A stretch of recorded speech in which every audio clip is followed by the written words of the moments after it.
To call upon all of you to understand the very purpose of this meeting. In my introducing remarks, I was already made myself clear that participation is more important than winning. So if there are no participants, there are no winners. Please understand that if there are no participants, there are no winners. So the journey is very important. The destination is also important, but journey is also equally important. Those who enjoy the journey will reap more benefits than the person who reach the destination earlier than others, right? So I remember one important thing when I'm speaking to you now is the very good saying that any knowledge without social action is useless. Any knowledge without social action is useless. It means whatever we do, whether in academics or in research stations or in services or in manufacturing or whatever we do, whatever knowledge is accumulated, whatever knowledge is created, if it is not giving the social benefit to the underprivileged, disadvantaged groups, then that is all totally useless. So knowledge without social action is useless. In a country like ours, where a number of people are left with lots of difficulties, the amount of trouble they go through is innumerable. It's not a small number. Though the absolute poverty is reducing, but relative poverty is growing. So there's a difference between absolute poverty and relative poverty. When nobody has anything, then there's no poverty. Few people have something, rest do not have, then that is called relative poverty. So in a country like ours where the haves are getting more and more of things and the poor are not getting the minimum things, though the poor's lifestyle also changed a bit. It's not that nothing has changed in this country, but there's a change in the poorer sections also. But it's not commensurate with the others how much they are getting, right? So that relative poverty is very, very disturbing. పైన అక్కడ మనలో mic చూడండి, అది mic disturbance is coming.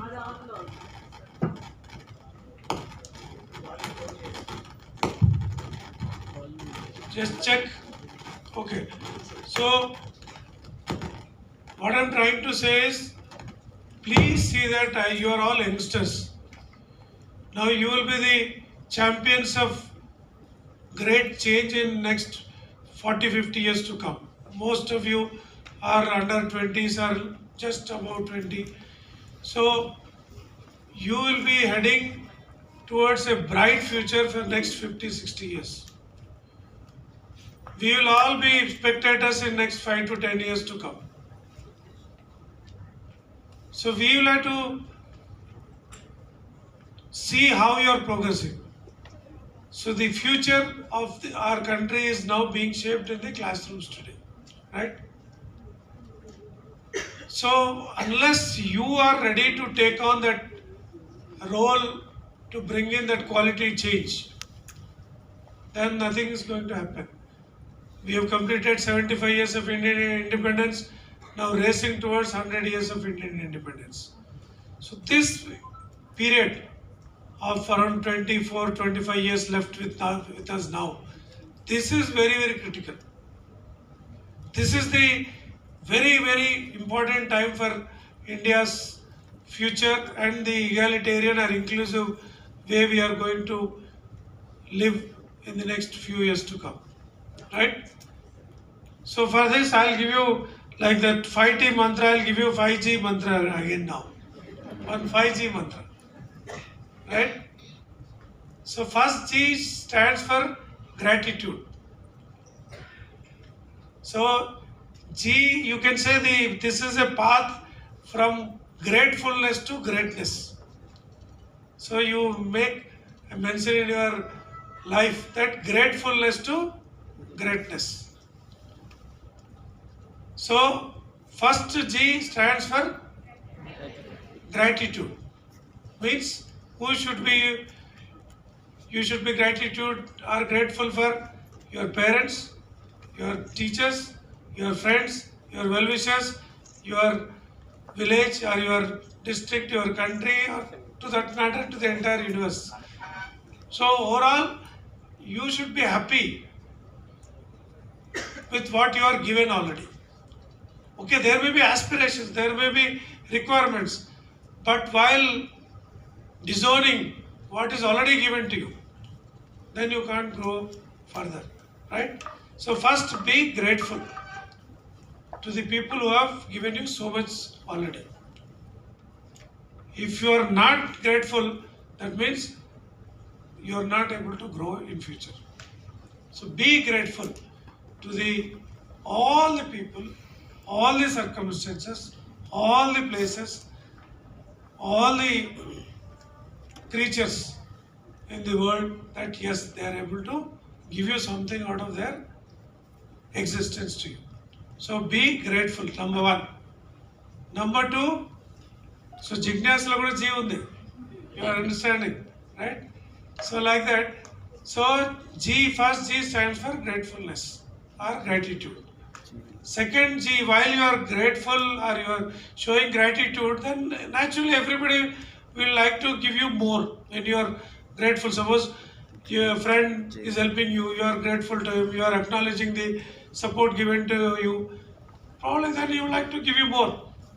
But if you are not grateful, you are cursing him, you are harassing him, or you are not acknowledging what he has done to you, why will he give you more?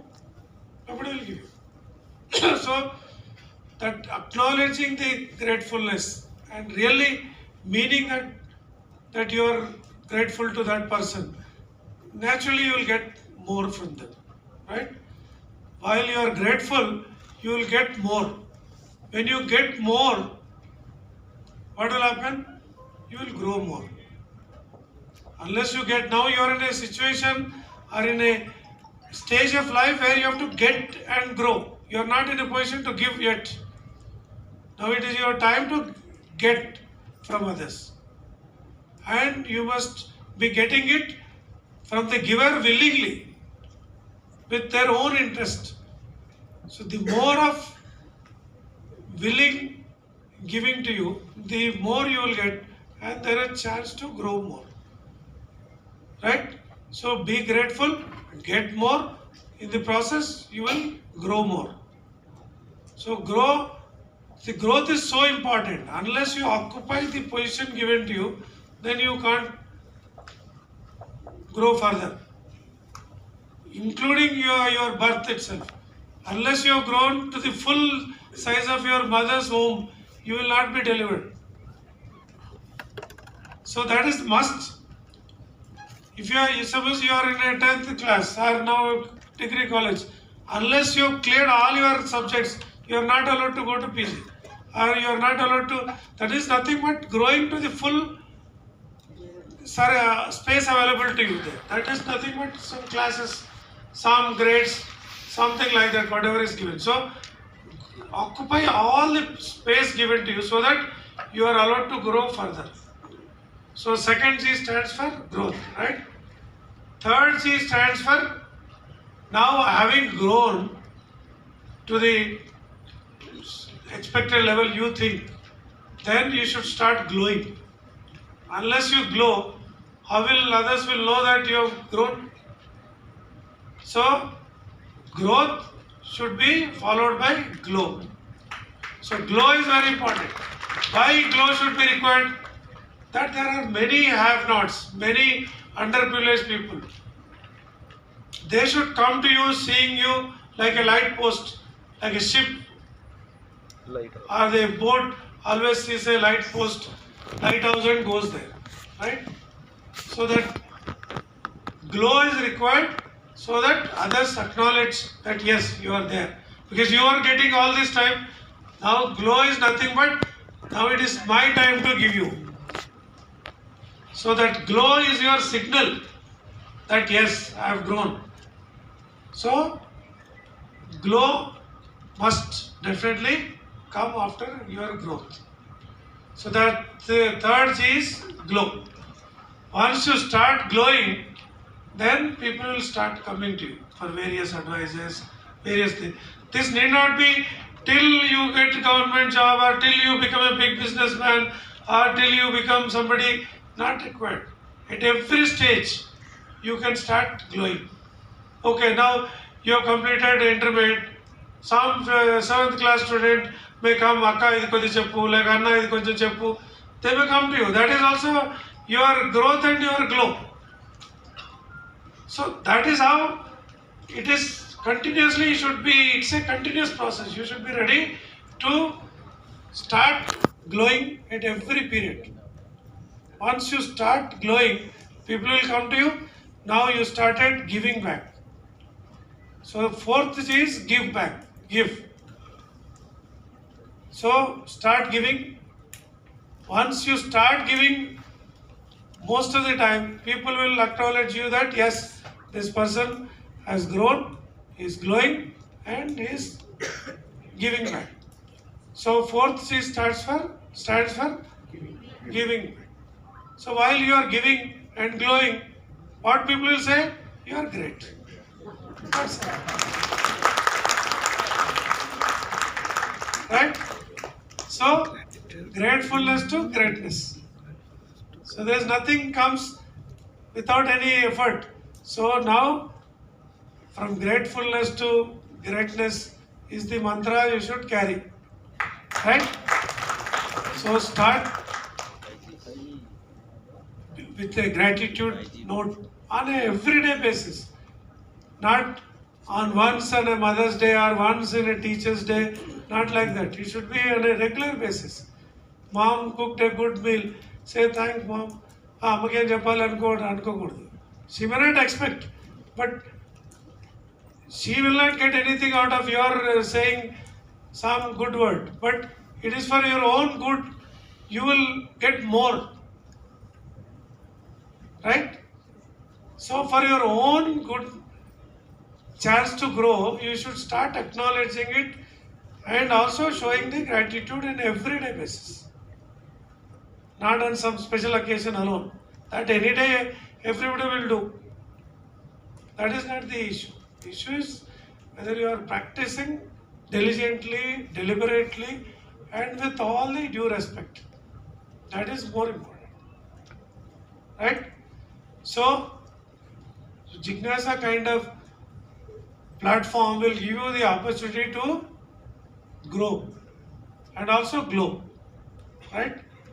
So when your subject or your project is selected, you are glowing. There is nothing but your glow. So that's how these are the platforms for your growth and glowing attitude. So we will create more such platforms. Now we will from the college education side at the Commissionerate of College Education, we will publish a magazine henceforth as a Jignasa magazine itself will publish from next year, so that all these things can be published in our own magazine. So we'll start publishing in the next 1 month onwards, from maybe from August 15th or so. We'll start publishing. It will come as a bi-monthly. Every 2 months it will start coming, so that all the articles that you can be you can see, you can learn, you can write, you can also participate. So that will be a platform again to showcase your ability to participate in innovative projects. Number 2, this should also be with competition, also should be there. So we will invite private colleges also from next year onwards to work with you. So it's a competition between both government and private colleges together. So one section is to government, one section of awards to private.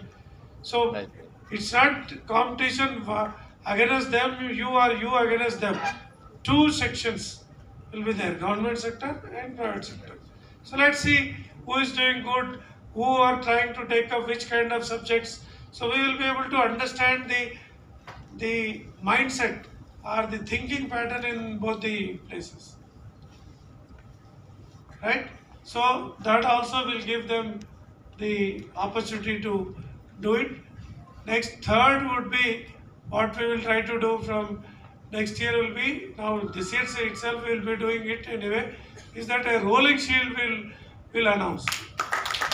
Those colleges who get the award, highest number, for consecutive 3 years they can keep the rolling shield. So this year, suppose some highest award is given to some college. So if they continue getting highest number of awards 3 years consecutively, big rolling shield will be given to that college, which they can keep in the college. Otherwise, it will be shifted to the next year, to the other college which gets the highest. So like that, a rolling shield and a good prize money also will be given. Maybe the highest college which gets will be given something like 10 lakhs, like that.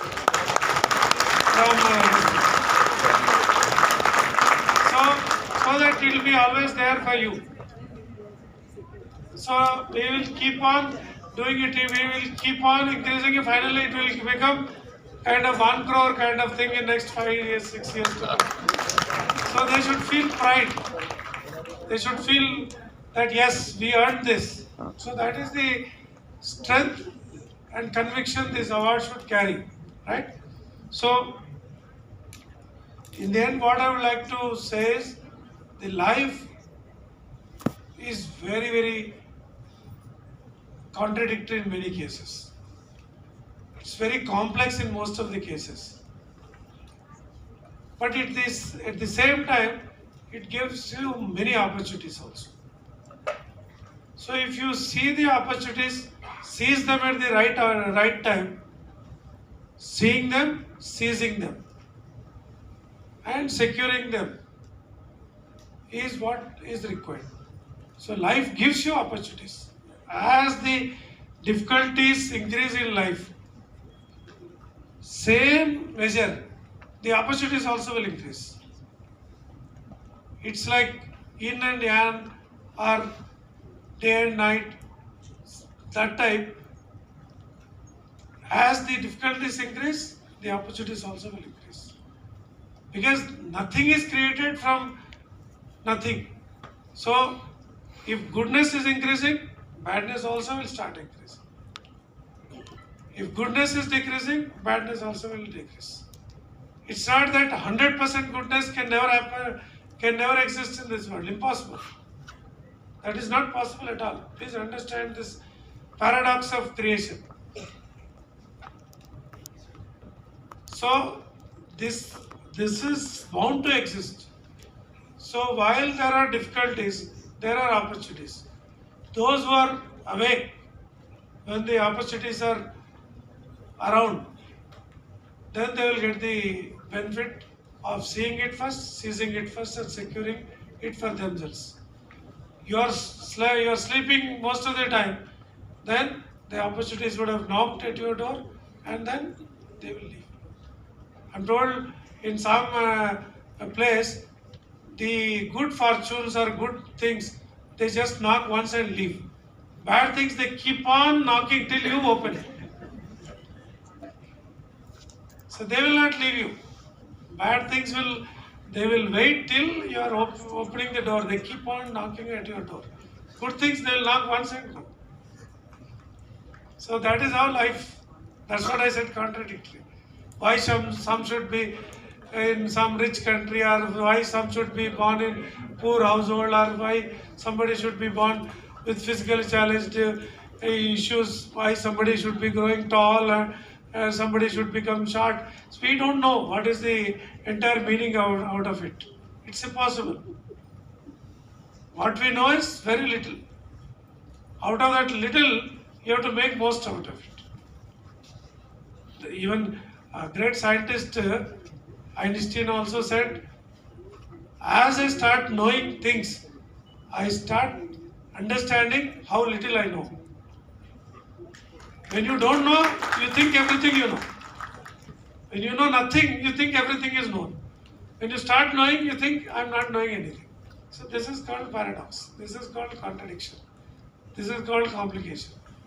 So now you are in the process of knowing things. So understand these things and the entire process. As I said, first thing, any knowledge you gain, it should have some social action. Unless you have social action as the basis, foundation for your growth, for your knowledge, then you will become a monster for the people around.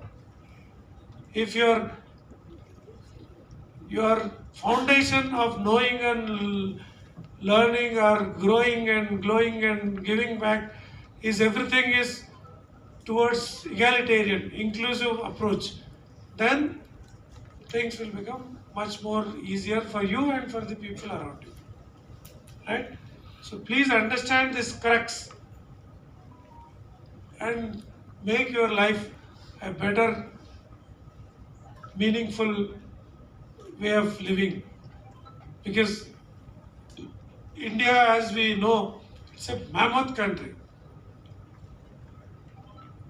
And the opportunities and the troubles we have in this country are also many, many.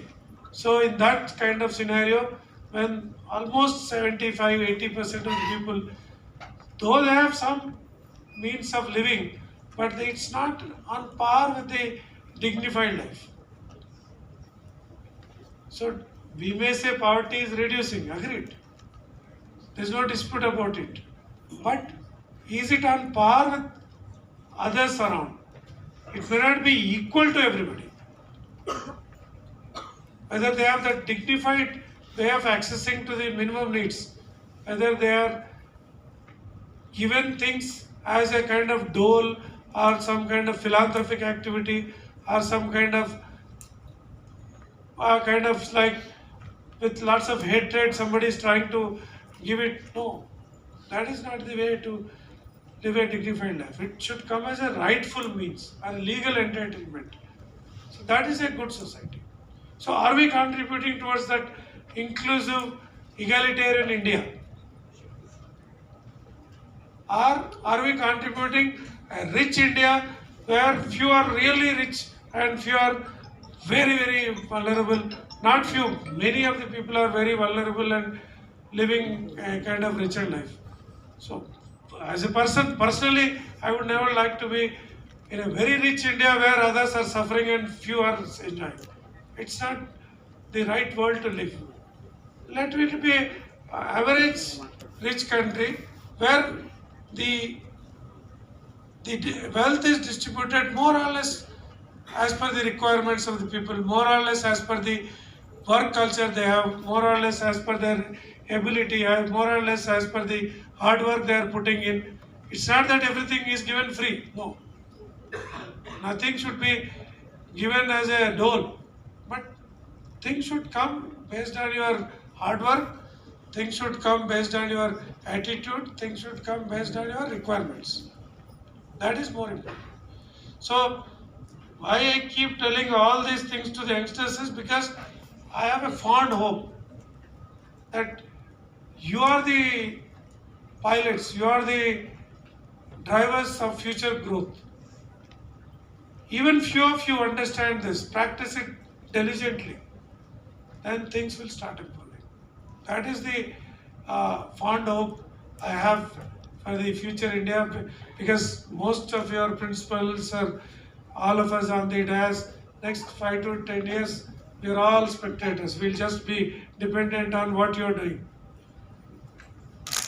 We are not going to decide what kind of India will be coming, we will be seeing. It all depends on people like you. So, and that coming from disadvantageous groups. So if the first generation or the second generation, if they are very socially conscious, they understand the problems of a common man, then that is a beautiful world to live, I suppose. Thank you very much.